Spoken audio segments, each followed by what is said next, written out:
So yesterday, April's been buying these What the hell? Karma probiotic water, right? Buy a Red Bull. And I said, well, how much is this water? She said $6 for a case. I said, how many's in a case? I think she said like 6 or 12. I'm like, why are you doing this? I don't, stop spending the money. She goes, you want another kick in the ass? I want, yeah, why not? Go ahead.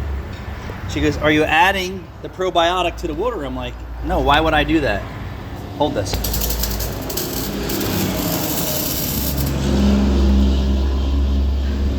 Even though it says find your good inside, right?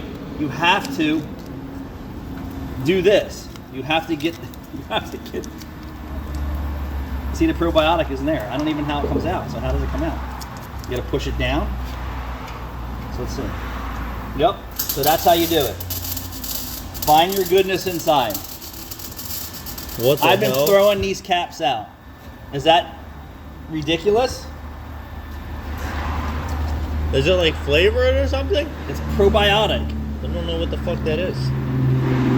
Probiotic is... Guys, don't buy that water. It's it's like an antibiotic, I think, probiotic for your digestive system. It's bacteria. looks disgusting. It's beneficial bacteria.